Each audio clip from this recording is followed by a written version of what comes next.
രാഹുൽ ഗാന്ധി ഒരു തരംഗമാകുന്നുവോ? രാജ്യത്തെ മാധ്യമങ്ങൾ ഇന്നലകളിൽ തള്ളിപ്പറഞ്ഞവർ, നിശബ്ദത പാലിച്ചവർ അത്തരത്തിൽ രാഹുൽ ഒരു തരംഗമാകുന്നുവെന്നും രാജ്യത്തെ ജൻസികളും ഒരുപാട് സമൂഹവും പ്രതീക്ഷയുടെ മാറ്റങ്ങളോടെ രാഹുലിലേക്ക് നോക്കുന്നുവെന്നും പറയാൻ തുടങ്ങിയിരിക്കുന്നു, ചിന്തിക്കാൻ തുടങ്ങിയിരിക്കുന്നു. അത്രമേൽ വൈബ്രൻ്റായ ചില മാറ്റങ്ങൾ ഇന്ത്യൻ പൊളിറ്റിക്സിൽ ഉണ്ടായിക്കൊണ്ടിരിക്കുന്നു എന്ന് പല മാധ്യമങ്ങളും കുറിച്ചു തുടങ്ങിയിരിക്കുന്നു.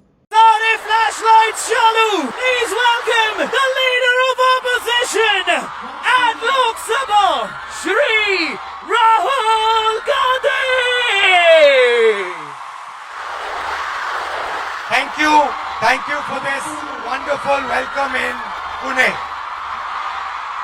Today,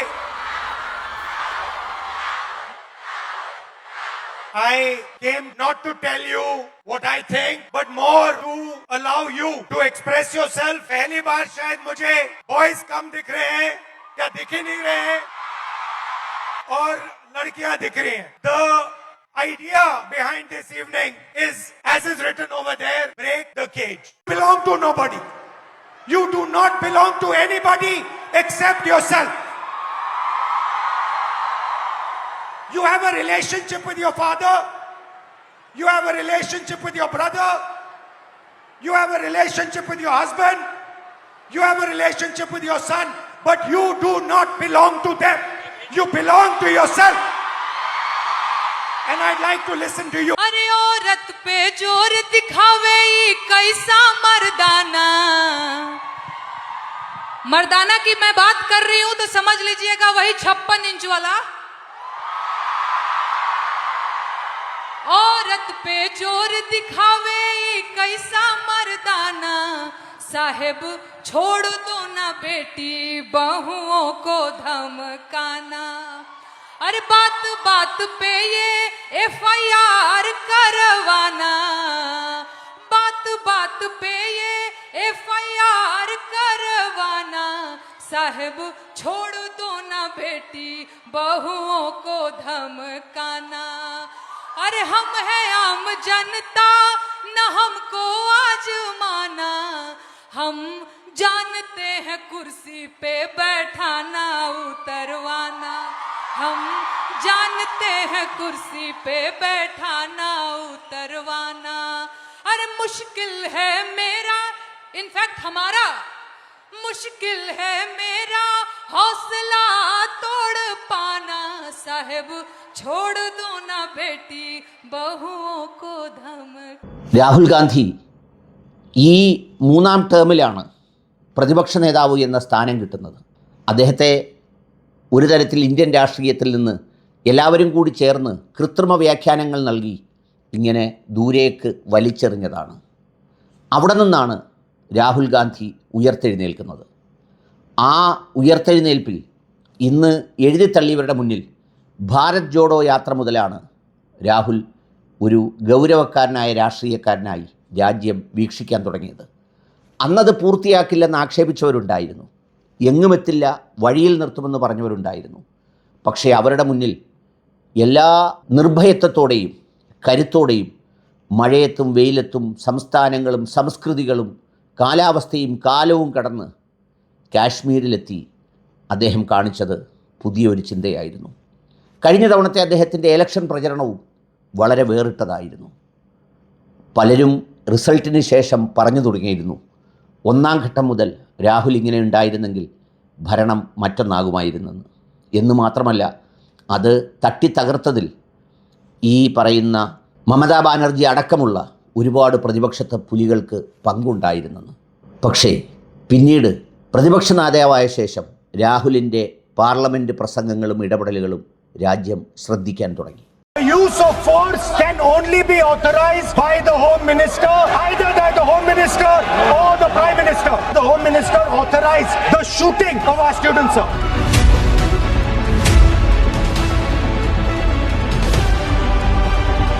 He put pellets into the blood of our students. He ordered the students of India to be shot. Home Minister of this country does not have the courage to come and sit here. Home Minister, sir. Carcade. Sir, I saw the carcade. 30 cars with the Home Minister sitting inside the car. Like that. Looking.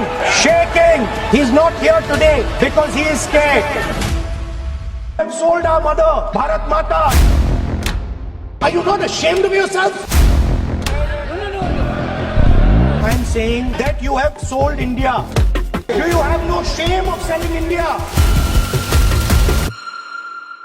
We are heading into turbulent times and the nation has been sold. The nation has been sold out. Its data has been sold. Its farmers have been sold. All its software engineers have been sold out. Small and medium businesses have been sold out. And most importantly, our forces and our energy security has been sold out. The interesting thing is that the Prime Minister would not sell India under normal circumstances. He will not do it. You know why he sold India?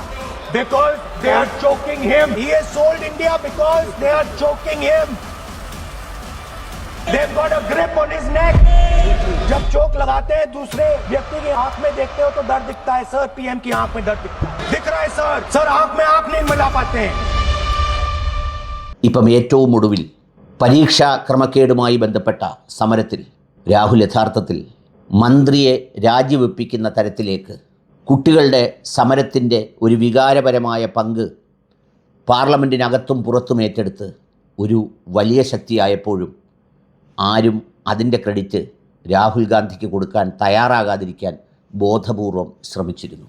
പക്ഷേ കഴിഞ്ഞ ദിവസങ്ങളിൽ pellet ആക്രമണത്തിൽ പരിക്കേറ്റ കുട്ടികളുടെ മേൽ FIR ഇടില്ല എന്ന് പറഞ്ഞ പോലീസിനെ കൊണ്ട് FIR ഇടിയിക്കുന്നതിൽ കരുത്തോടെ മുന്നിൽ നിന്ന് അദ്ദേഹം ഒരു വികാരമായി പടർന്നപ്പോൾ വീണ്ടും രാഹുലിലേക്ക് രാഷ്ട്രീയം കേന്ദ്രീകരിക്കപ്പെടുന്നു എന്ന ചർച്ച ഉണ്ടായിക്കൊണ്ടിരിക്കുന്നു. करिए जब तक होगा मैं नहीं जा रहा हूँ. कंप्लेंट तो इनका हक है सर, रिसीविंग दे दीजिए उन्होंने. नहीं डीसीपी ऑफिस में क्या करना है सर? डीसीपी ऑफिस से जाएगी सीपी ऑफिस. ठीक है. डीसीपी ऑफिस कहाँ है? हमारा पार्लियामेंट थाने. ठीक है चलो वहाँ चलते हैं. Let's go. नमस्कार जी, कैसे हैं? नहीं वो डीसीपी ऑफिस भेजा हमने. आइए डीसीपी ऑफिस भेजा हम तो डीसीपी ऑफिस जा रहे हैं. ये कह रहे हैं न्याय के लिए यहाँ नहीं होगा.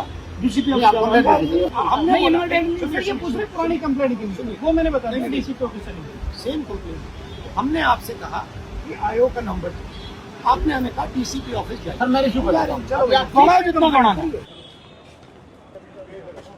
जो छर्रे लगे हैं ये सारे जो है इनकी आंख दिखाओ.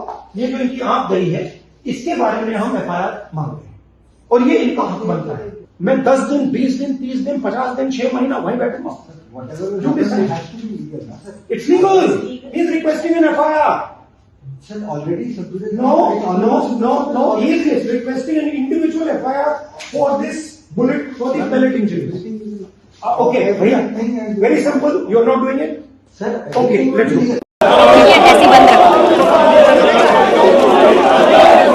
ഏറ്റവും ഒടുവിലാണ് ഈ പൂനെയിലെ തരംഗം. ഇനി അദ്ദേഹം നൂറുകണക്കിന് യോഗങ്ങളിൽ ഇതുപോലെ രാജ്യത്തോട് സംസാരിക്കാൻ പോവുകയാണത്രേ. അവിടെയാണ് രാഹുൽ രാജ്യത്തൊരു വികാരമായി പടരുന്നു എന്ന ഒരു ചിന്ത ആളുകൾക്കിടയിൽ ഉണ്ടായിരിക്കുന്നത്. രണ്ടാം മോഡി സർക്കാർ വന്നപ്പോൾ ഉണ്ടായ ഒരു വികാരം പോലെ. എന്ന് മാത്രമല്ല, തുടർച്ചയായ വിദ്വേഷവും വെറുപ്പും അത് ആവർത്തിക്കപ്പെടുമ്പോൾ, പുതുമകളൊന്നും നൽകാനില്ലാതിരിക്കുമ്പോൾ, ആവർത്തന പ്രസംഗങ്ങൾ മാത്രമാകുമ്പോൾ ജനങ്ങൾക്കിടയിലുണ്ടാകുന്ന ഒരു മന്ദിപ്പ്, അതോടൊപ്പം തന്നെ പല സ്ഥലങ്ങളിലും ഉണ്ടായിരിക്കുന്ന അഭിപ്രായ വ്യത്യാസങ്ങൾ, തുടർച്ചയായ അധികാരം ഭ്രമിപ്പിക്കുന്ന ചിന്തകൾ, ഇതൊക്കെയും രാഹുലിന് തുണയാകുന്നു എന്നാണ് വിലയിരുത്തൽ. കാത്തിരിക്കാം.